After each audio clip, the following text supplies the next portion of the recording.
I love our change maker that's joining us today. We have so much in common, except for that physicist shows up a lot less in my bio than it does in yours. Dr. Rob Davies is originally from Black Hills of South Dakota, but he's Utah-based genius, in my opinion, physicist and educator, where he teaches climate at Utah State University. He's a classical musician and who actually also worked for NASA, like you do, on their International Space Station project in Moscow, and served as an officer and meteorologist in the United States Air Force. And today he's walking with us. Thank you so much for being here, Dr. Davies. Rob, Great to see you, Kim. I'm so happy to see you. I've missed you. It's been over a year. It's been over a year, and a Yeah, lot has happened. it sure has. Yeah. A lot has Things are happened. changing. Yeah. Yes. So there's so many things that I love about traveling with people. One is because there's a few ways that I think about you. One was my initial impression, which was your TED Talk was sent to me and said, just watch this as somebody that's new and trying to understand the climate crisis and understand solutions and perspectives at looking at it. So I watched that TED Talk and I took, I don't know, 10 pages of furious notes, just loving it and highlighting it and starring and hearts, because it was just really, you had such a different way of presenting that information in a way that I could understand it, in a way that I could appreciate it, in a way that made me feel like, oh, I can get on board with this as well. Like there's something to be done and in a time frame that I want to get it done in. And then I got to meet you at the end of the earth and saw how color coordinated you were with your luggage and your fleece and I, I and your had big six. I had smile. six. I had six different shades of clashing green, as I recall. It all worked. It all flowed very well together. But it was something, if I only had TED Talk, Dr. Davies, I would have missed out on the joy that is hanging out with you and laughing with you as well. So I'm just grateful to see you again. Well, it's great to see you too again, Kimmy. You show up frequently in my pictures when I'm telling people about that trip, and everybody wants to know who the glamorous movie star is, and Oh, it must not be me. that was definitely you. Yeah. Well, it was a wild time. What has we'll just touch on the trip for a little bit. Did anything change for you, or how's it been for you to reflect on that time being there? I think you probably get this from lots of people that you talk to about this, but the best answer I have is I'm still processing. Yeah. And of course, Antarctica's been in the news quite a lot in the last year since we got back. Um, I think for me, when we talk about global change, which includes, of course, climate change, which includes the biodiversity crisis, which includes our deep unsustainability and all of these, what's often packaged as the meta crisis or the poly crisis. I find what affects the things that affect me the most are when I think about the creatures on the planet. And it's not that I don't care about the people, of course, but I have to be honest when I say it's the stories about what's going on with the biosphere, and then with Antarctica, of course, there's quite a lot going on. We just heard that there's now a bird flu been detected among some of the penguin populations, and Yeah.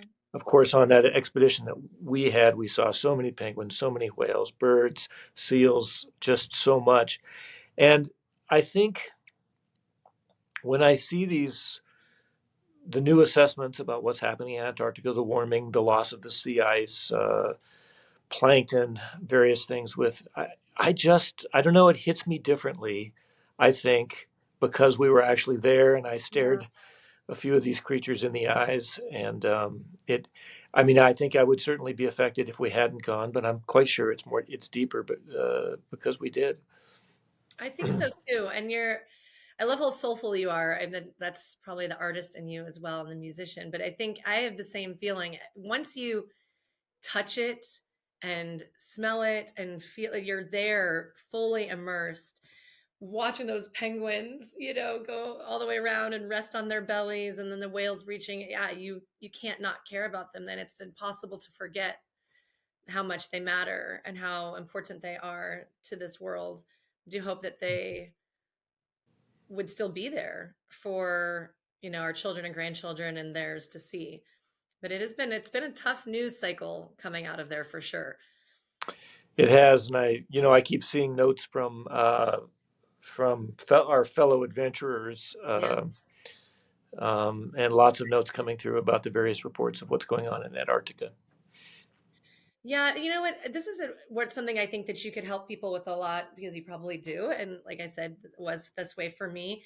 The way of hearing what's difficult news and sitting in the tension of the reality, which needs to be level set, right? Like you've got to face the facts and see the reality, processing that information into a way that you can understand that there is something else we have to look at so that we can achieve it. How do you run that process? Like, because especially for you, maybe just a little bit of background, you didn't originally start in studying climate, but you became curious and intrigued, is my understanding, and then realized that maybe it wasn't being presented in a way that we should understand it. Yeah, I think so. The brief story on that is, I have a background in physics. I was a meteorologist in the military a couple of lifetimes ago and did a second degree in atmospheric physics, but then left that for a good 15 years, doing something called quantum optics. And but it was sort of in the process of that I went to a couple of talks on climate change, and I hadn't really been keeping up with it. This was in sort of 2005, 2006, and just felt like the gulf between what science understood and what the public understood was enormous. Mhm. Um, and of course, I wasn't alone. This was about the same time that Al Gore came out with his movie, kind of with along the same motivation, and thought I would just do some climate change communication for a year or so, like as a public service sabbatical or something, and started doing that and never went back, and it just greatly expanded. So once you're talking about the climate system, then you're talking about energy systems, and then for me, a physicist, I'm like, oh wow, look at this. We actually have to talk about the food system, and Mhm. then I'm like, why do we have this weird food system, and why do we have this weird energy system? And then it's like, oh wow, we have to talk about the economic system. Um, and oh wow, it's not just climate change. It's forget climate change. We're absolutely disassembling our life support system, the biosphere. And you start running across these much more holistic, fully global assessments that certainly include climate change, but include a whole suite of other dramatic impacts that we're having on the climate. Um, and so it just expands and expands. And I never did get back to quantum optics. So so that's what I'm doing. And I'll, just to, so you were like, well, how do you process these things when you hear about what's happening? Well, the first thing is when I hear now, of course, about what's happening in Antarctica, certainly it's climate change, but I'm putting that in the context, and I think that's what more of us need to do. We all need to be doing this, of this broader scope of how humans are impacting the planet. And there's this really nice framework that we talked about on the ship called planetary boundaries, Yes. for doing that. Um, but once we do that, we start to get at attacking the sources of the problem rather than just the symptoms. And I would even say fossil fuel use, as critically important as it is a symptom of the problem, Hmm. kind of a special symptom, but not the source. And the source being the way that we've decided to relate to the natural world, and kind of Hmm. set ourselves apart from it. So once you've sort of decided that you're going to try to make a difference on these issues, and you've done so from a more holistic perspective, a whole systems perspective. Um, in my mind, yes, it's hard to see that, there's lots of bad news. Um, and it's good to keep ourselves apprised of what's happening. But for me, it just furthers the resolve now. Hmm. I'm very clear that there are steps forward. It's not always We don't always see every step to the top of the mountain, but what we can see are the next steps. Yeah. And I see lots of next steps. And when I see an intensification of these problems, I'm just further resolved to work on those next steps that I can. So I guess that's how I process it, which is not to say Love that. that we don't all have our days where we wake up and just shake our heads and think, I don't know what to do today. I Yeah. know it is. It's a tough one, and I've been reading a lot of these books, these futuristic books where, it puts us all on a spaceship because we can no longer inhabit the planet, and all these other things that are happening that are almost sci-fi but don't seem too far out of the realm of possibility. I'm wondering if educating, your role as an educator, is that something that provides you hope and perspective, because you've invested a lot of your life's work in pouring into future leaders, the next generation. Why is that a high value for you, or how does that show up for you? Yeah, well, of course. So I'm just kind of an educator, a longtime educator. So it's kind of my natural habitat, so to speak, the academia. Although I certainly have branched out in the last 15 years. I spend a lot of time doing guest lectures in, Yes. well, venues like you saw, the film that you saw, which I suspect was not a TED Talk, by the way. I only did one TED Talk. It was a long time ago, and I don't think it was You're very right. It good. was a different. You're right. It was a different setting. I've watched every video of you I can find. But maybe on the show notes you can post a link to it if you Yeah, if it you was want, the one brilliant. that Good. the one that affected you. Um, I think there's lots of things that have to happen in parallel Hmm. in responding to this whole suite of crises, this poly crisis or this meta crisis. Um, it's not any one thing, but there are many things that have to happen in parallel, and of course we can't all work on all of them. Um, we have to pick those things we can work on. The challenge we have right now is that not enough people are working on these issues with the right map and the right compass. I think a Mm, lot of people want to be working on them and just maybe don't quite understand the scale, yeah. don't quite understand the immediacy and the interconnectedness with these other issues, which is deeply tied to issues of social justice and inequity, Yeah. for example. Um, and so I think certainly one critical piece of the puzzle in navigating this landscape is that we just need a lot more minds working on it, Yeah. and we need those minds working on it with a good map and a good compass. And so I think I see that as my primary role Yeah. is is getting lots more creative minds thinking about it, uh, and oriented in the right direction. And so I mean I think I give a decent science lecture, and I think there's a role for that, clearly.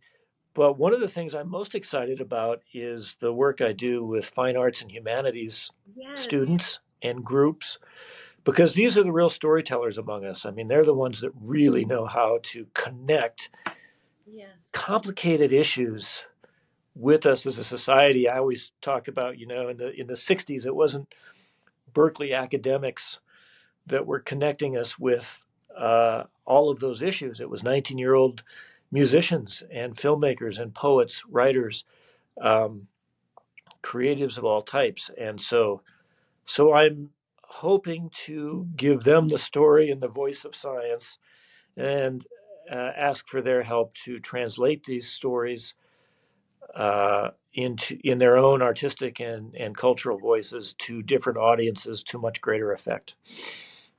It is. It's got, I mean, the music is so powerful. I mean, and it is such a great communicator. What have been some of the songs or things, you gave some examples now, but what are some of the things that have stood out to you as benchmarks for inspiration, motivation, truth telling? Oh wow! I mean, What's your walk up song, Dr. Davies? Like, what is what that? what's my what song? I Your missed that. walk up song? Like, if you're, in baseball, when they walk up to the plate, Oh.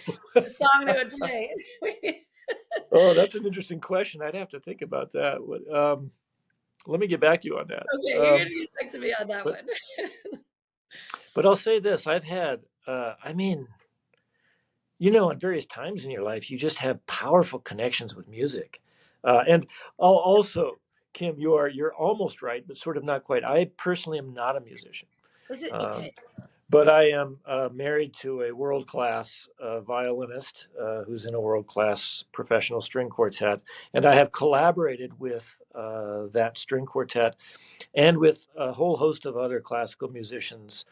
Um, Gabriella Lena Frank is a Grammy-winning composer and runs her own academy, and has asked me to sort of talk to her students and composers about these issues, and they have worked on these things. So there's been some amazing musicians I've worked with, but I am not That's one. beautiful. That's the Um, Crossroads Project, right?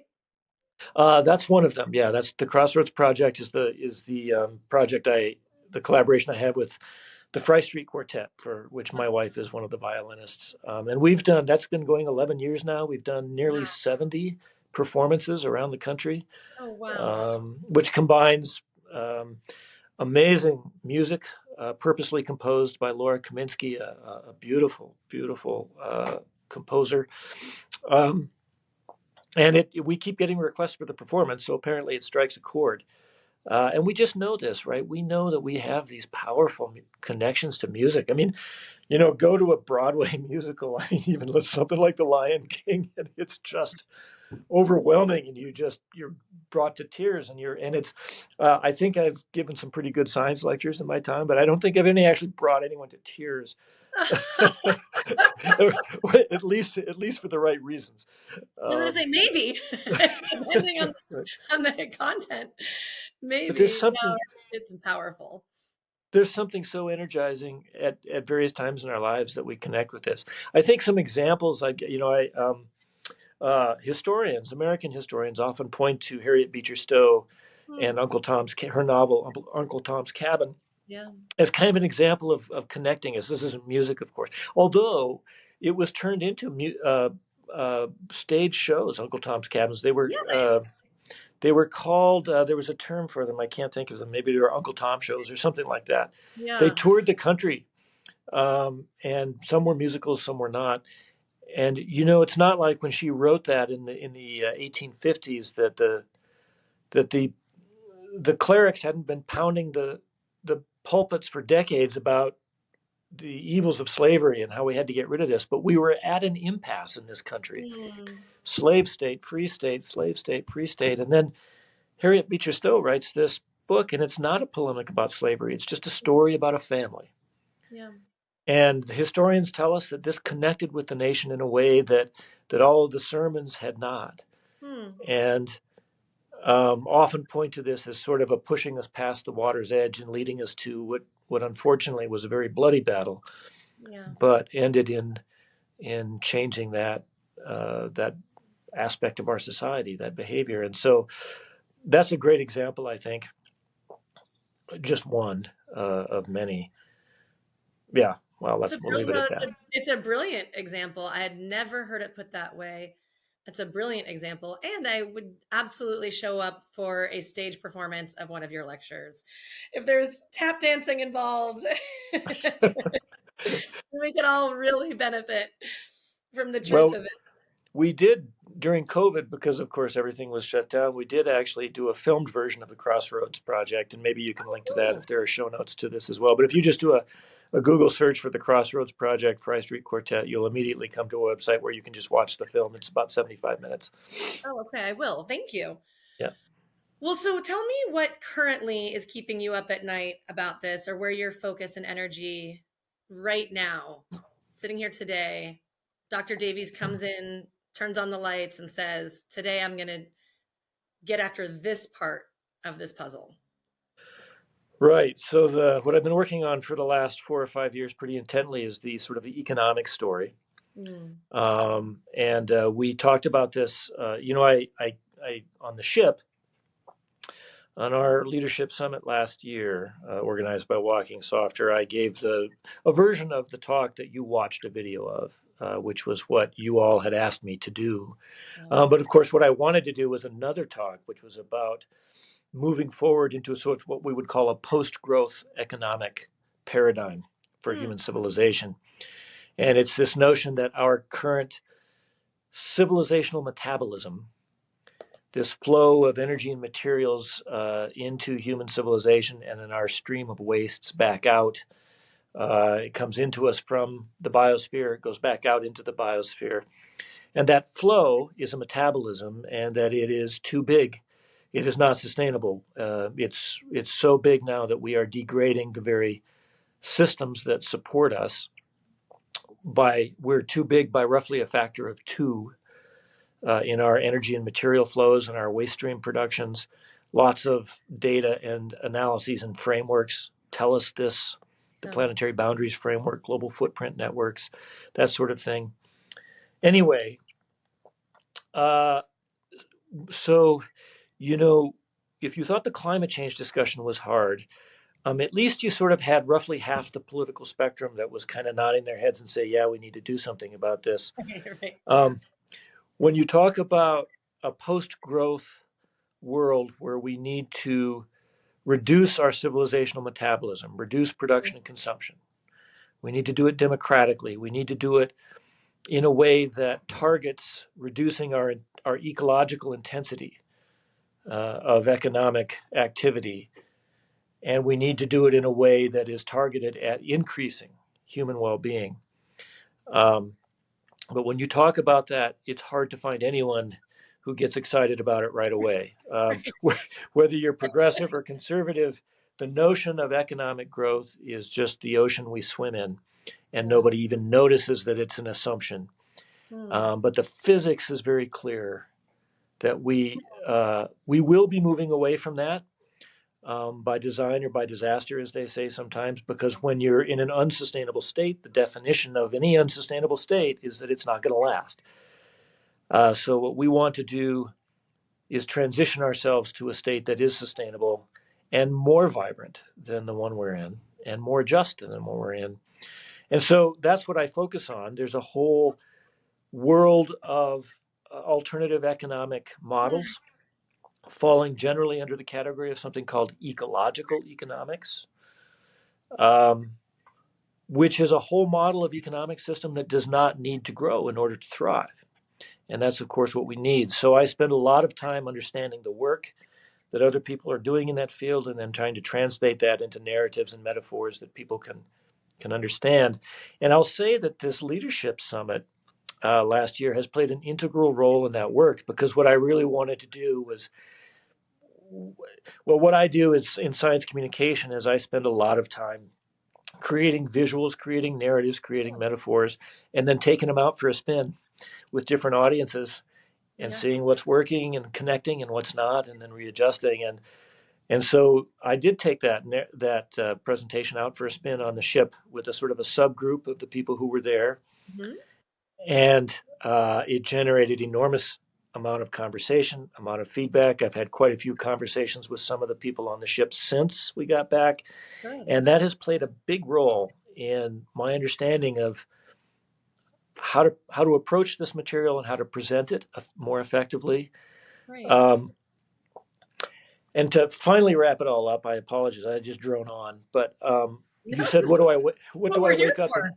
and what do I wake up and do these days? So here at Utah State University, I'm creating an institute for planetary thinking. Wow.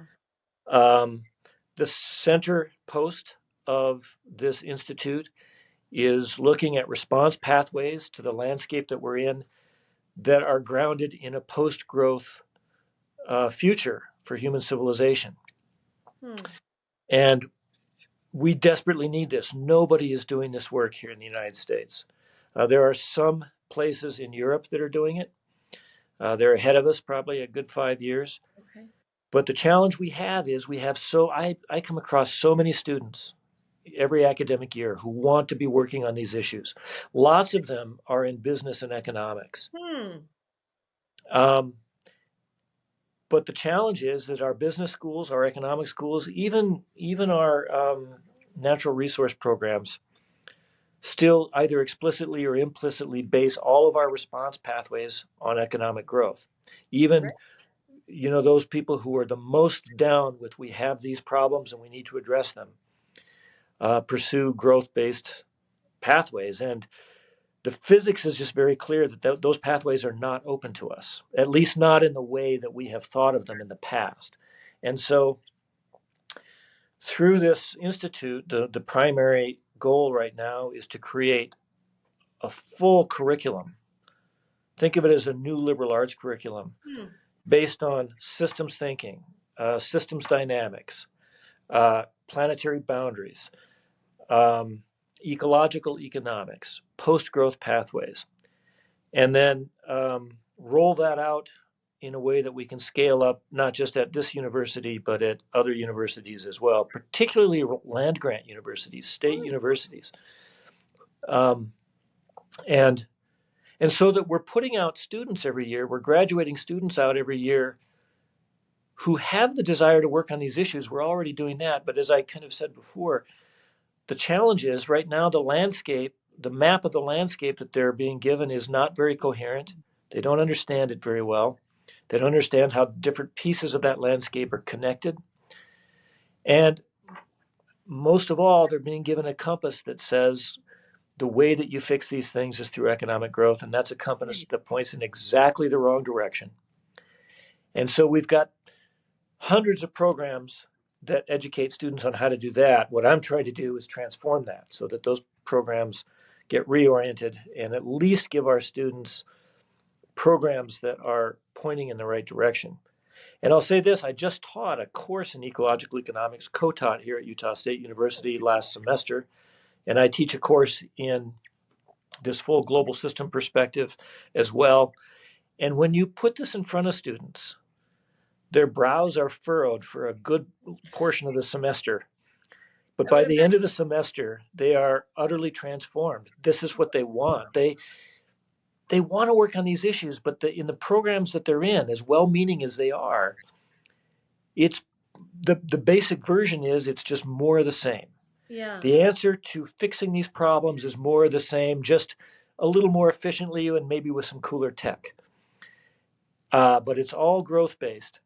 And so the students just innately know that this can't possibly be right. Right. And as soon as you show them the physics of why it's not right and the frameworks for how to do it right, they get so excited Oh my and God. so jazzed. Um, so trying to scale it up, it's a heavy lift Yeah. in a conservative state at a state school where this topic would be considered quite controversial, but we have lots of good faculty here. We have lots of good administrators, and I think we're going to do it. That was going to be one of my questions, and I don't know how appropriate it is to even ask it, but this is fascinating to me on many levels. One is when we spoke about this a little bit before, it came to mind the quote, I think it was Einstein that said, the same level of thinking can't solve the problems we face, so that created them. I'm botching the quote, but You you did it well. That was great. the Yeah. idea, the significant problems we face cannot be solved by the same level of thinking that created them. Maybe that's it. I'm so impressed that you even know this quote. That's fabulous. Well, Yes. I love that one, and I'm gonna marry it. I'm gonna just merge it with, I think it was Kennedy that said, if everybody in the room is thinking the same thing, then somebody's not thinking. And I feel like you're housing both of those in really incredible way, because it's a disruptive approach. So I definitely want to ask for an example of what non-growth economy, what does that look like? What's a practical example that somebody like me could understand? And then I was going to ask, when you talk about planetary boundaries and these kinds of things in a state that my perception doesn't have as strong of a disconnect between church and state, and might find this to be almost just blasphemous in a certain way. How do you Hmm. feel comfortable and heard and seen? And I love hearing that students feel like these light bulb moments and comfortable in it. But I just think how bold of you to to to stay in. Um, well, I have the privilege of being able to spend my time doing this, Yeah. and there are plenty of people who don't have that privilege, who are just they're holding their lives together and the lives of their families together with with both hands. Yeah. Um, and so those of us that have the capacity and the space and the resources to work on these issues, I feel it's a privilege to do so and a responsibility to do so. So that's just where I come at it from. I think lots of people doing this work feel that. Yeah. Um, let's see. Now I'm trying to remember what your first part of your Oh, an question was. example of what Oh, an a example. non-growth, is there Right. one in nature? Is there one in business? Like how? Oh, well, answer yes to Okay, good. both of those questions. Let's start with nature. Nature, of course, is the prime example, and that's what we're really trying to build. I would say is a human civilization that is modeled on the natural world. Well, Mm, let's call it an ecological civilization. The biosphere is the perfect example of what I'm talking about. It's a okay. self-contained system, and it's sustainable. Now it's in some kind of an equilibrium, but let's make sure we're clear. This is a dynamic equilibrium, which means that it's constantly changing Hmm. in all kinds of ways. New species, and they migrate a little over here, then they come back over there as conditions change. As you have a few wet years and a few dry years and whatever. So it's a dynamic equilibrium, but the equilibrium means that there is a kind of a constant. If you look at the biosphere as a whole, the metabolism is capped at how much energy Okay. and material is being processed. And again, it varies a little, maybe by a few percent, maybe even 5 or 10% over decades or centuries. But it's kind of in that a sustainable level. It's sustainable. It's evolved to be that way. Now, human civilization is we have basically modeled our current paradigm is antithetical to all the rules that Hmm. nature follows. Nature is a low input, no waste environment. Our human civilization is a very high input, high waste environment, um, and it's exceeding the planet's ability to sustain it. We are not below that sustainable level. So nature as a whole is a perfect example of how we want our human civilization to be. Now, let's take a business. There are, in fact, quite a number of businesses who organize themselves in a way that is not growth based. Now, of course, you start a business from zero, you have to grow. You do have to grow, but there's a notion of right sizing, right? There's a Okay. notion of what's the right size for our business. And you get that when you think of this sort of deep business design. And Kate Rayworth and her whole team in the Donut Economics Action Lab speak very eloquently about this sort of a thing. But designing your business in a way. So, what are the goals? The goals are to provide a living for our employees. The goals are to Mm, provide great products or services for our customers and for our community. The goals are to enhance our community, both mm, ecologically and socially. And the goals are to enhance or at least not degrade other peoples and other landscapes away from our community.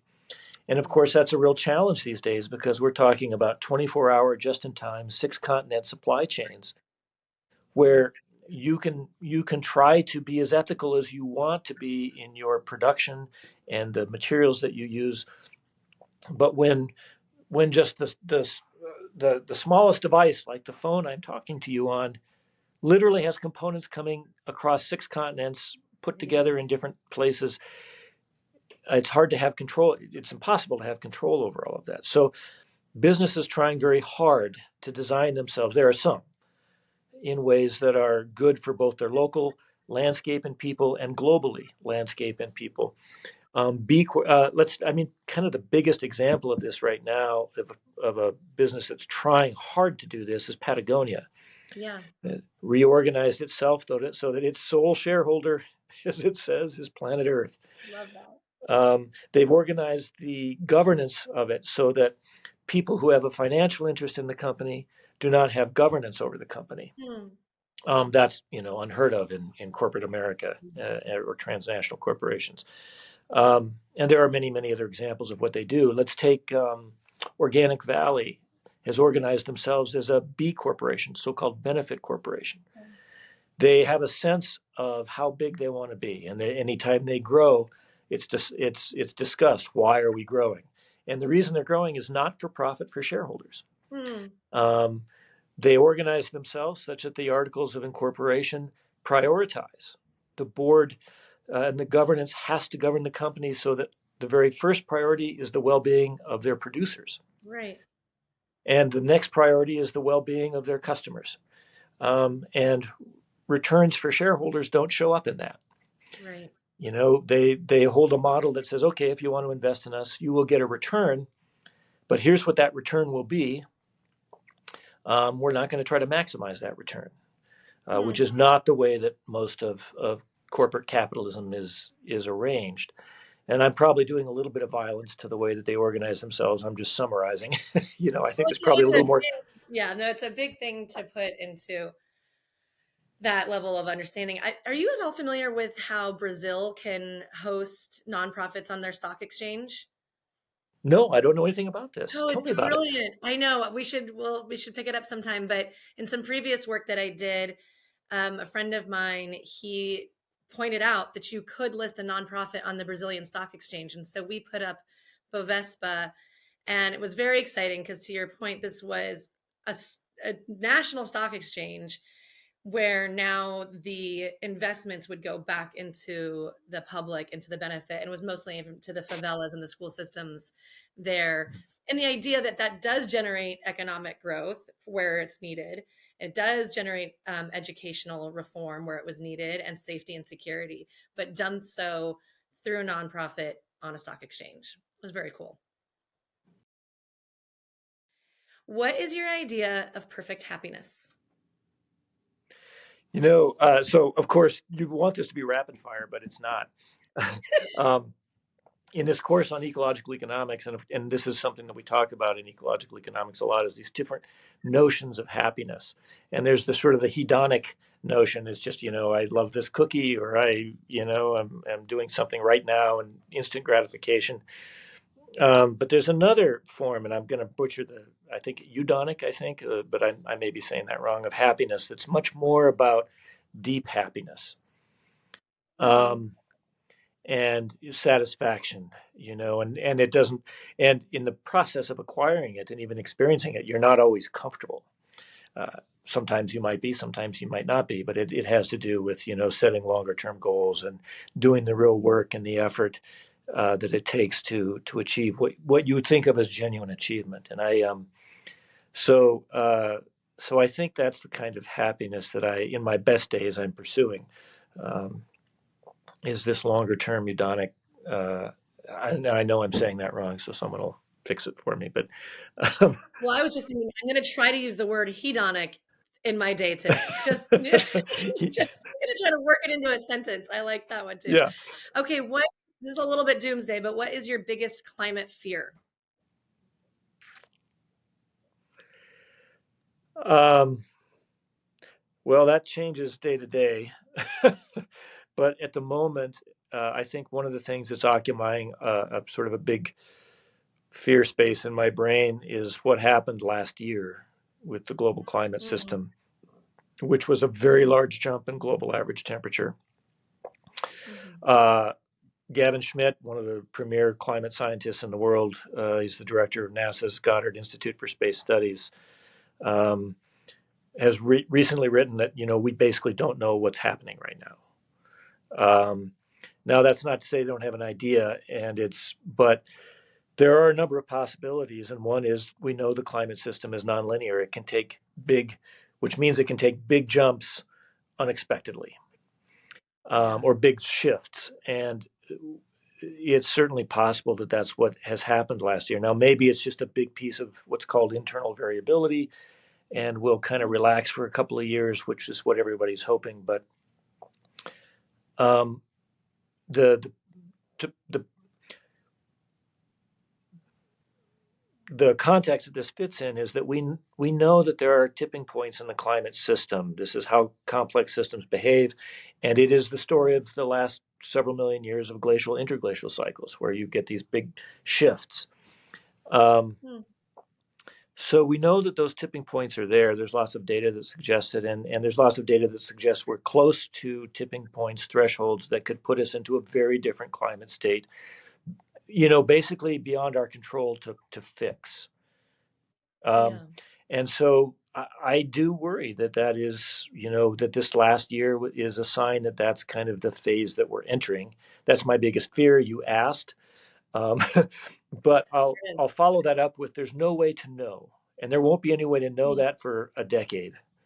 And so I think Okay. the way to proceed is to assume that we haven't crossed those thresholds yet, and say, Okay. if we're going to navigate this as successfully as possible, what's next? And so I focus on what's next. but in my brain, in my mind, if I'm honest about what's worrying me, that's the big one right now. Okay. This is a happier one. What's your favorite place in nature? Wow.